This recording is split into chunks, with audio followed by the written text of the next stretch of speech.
अभिवादन स्वीकार कीजिए। आज एक बहुत ही महत्वपूर्ण मुद्दे पर बात करने मैं जा रहा हूं, जिसमें अभी एक न्यूज़ आई कि दक्षिण कोरिया में क्लासरूम में मोबाइल फ़ोन पर बैन लग गया। अब एक बड़ी घटना है इस डिजिटल युग में, जहां हर इंसान मोबाइल के बगैर नहीं रहना चाहता, वहां इस तरीके के नियम लाना क्या सही है? आज इसी पर चर्चा करेंगे। दक्षिण कोरिया में क्लासरूम में मोबाइल फोन जो बैन हुआ है, अगर उस पर हम नजर डालें तो दक्षिण कोरिया की संसद ने बुधवार को एक अहम विधेयक पारित किया। इसके तहत देश भर के सभी स्कूलों के क्लासरूम में मोबाइल फोन और डिजिटल गैजेट्स पर प्रतिबंध लगाया जाएगा। यह बैन मार्च 2026 से लागू होगा। इस फैसले के पीछे सबसे बड़ी चिंता है युवाओं में सोशल मीडिया का बढ़ता इस्तेमाल और इसके नकारात्मक असर। विशेषज्ञों का मानना है कि लगातार स्क्रीन पर समय बिताने से पढ़ाई प्रभावित होती है, ध्यान भटकता है और मानसिक स्वास्थ्य पर भी असर पड़ता है।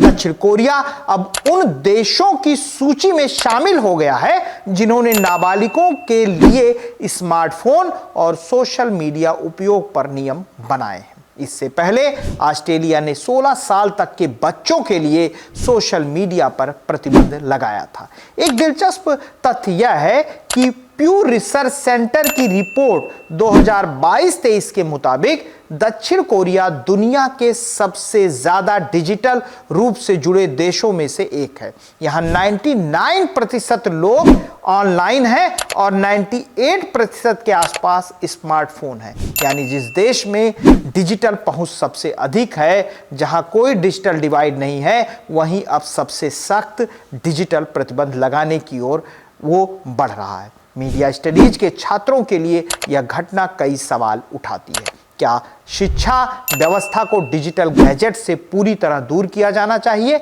या फिर टेक्नोलॉजी को नियंत्रित और संतुलित तरीके से इस्तेमाल करना सही रास्ता है? क्या यह बैन युवाओं की क्रिएटिविटी और डिजिटल स्किल्स पर नकारात्मक असर डालेगा, या फिर यह उनके मानसिक और सामाजिक विकास के लिए बेहतर कदम साबित होगा? यहाँ हमें यूजर्स एंड ग्रेटिफिकेशन थ्योरी भी याद आती है। यानी लोग मीडिया और टेक्नोलॉजी का इस्तेमाल अपनी ज़रूरतों और संतुष्टि के लिए करते हैं, लेकिन जब यह ज़रूरत लत में बदल जाए तो समाज और सरकार को दखल देना पड़ता है। इस खबर से हमें यह सीख मिलती है कि मीडिया को सिर्फ फैसले की रिपोर्टिंग ही नहीं करनी चाहिए, बल्कि उसके सामाजिक, मनोवैज्ञानिक और शैक्षणिक प्रभावों का भी विश्लेषण करना चाहिए।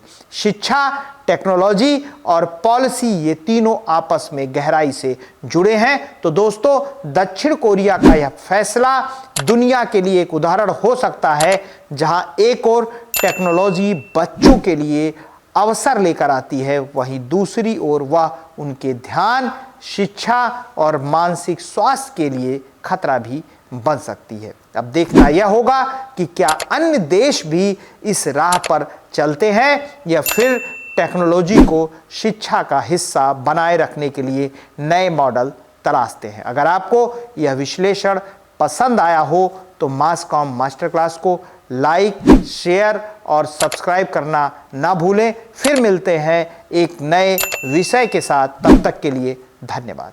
ये सिर्फ एक YouTube चैनल नहीं है, बल्कि एक ऐसा मंच है जो ना केवल ज्ञान बांटता है, बल्कि हमारे समाज में बड़ा बदलाव लाने की कोशिश भी करता है। क्या आप जानते हैं कि जब भी आप इस चैनल का वीडियो देखते हैं, उसे लाइक करते हैं, शेयर करते हैं या सब्सक्राइब करते हैं, तो आप गरीब बच्चों की शिक्षा में मदद करते हैं। अरविंद फाउंडेशन का सपना है कि हर बच्चा स्कूल जाए। जब आप इस चैनल का समर्थन करते हैं, तो आप केवल एक वीडियो नहीं देख रहे हैं, बल्कि एक बच्चे का सपना पूरा करने में मदद कर रहे हैं। मास कॉम मास्टर क्लास को सब्सक्राइब करें, वीडियो शेयर करें और